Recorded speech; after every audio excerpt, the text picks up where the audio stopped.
Corey Braun, and he might be the best pitcher in the league. Trey Beard, I have something to say about that at Florida Atlantic too. Corey Braun pitched an absolute gem against Tulane a couple weeks ago. Sebastian Greco, the new first baseman there, I believe he's still tied for the conference high in home runs. He's been a great ad, and it's the one team that started this year with a new coach. Rice changed hands middle of the season, obviously, with David Pierce, but all Mitch Hannahs ever did at Indiana State was win. And so to get this type of offense from a group that had a lot of changes in the lineup, Lance Triple at catcher had a terrific weekend against Tulane, but Marcus Brodell's been there for about 15 years, and he's having a strong year. He had one of the walk-off wins against Charlotte.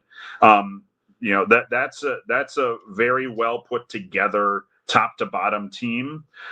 Do they have enough in the back end of the bullpen to make a run through Clearwater? I think that's my one question about them. That lineup can beat you in a lot of different ways. And if they get a strong start on Friday from Corey Braun, then they are hard to beat in a weekend. And so, to see them on a short week will be fascinating for East Carolina, because by that point, there's only going to be one team in the league, Bubba, that will have to keep their rotation the same, and that's UTSA. UTSA can't afford to drop home games to Rice in the last weekend of the year if they want to stay in the at-large discussion. They're in a similar spot to what East Carolina's been in the last couple of years now.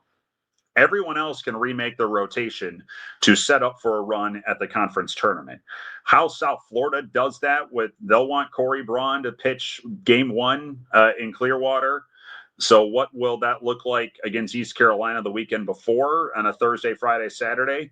That'll be fascinating to me. And all 9 teams outside of UTSA, the other 9 will be moving things around that weekend so they can make a charge in Clearwater. South Florida, that they have a Brandon Keister there on Saturday who's been pretty strong this year as well.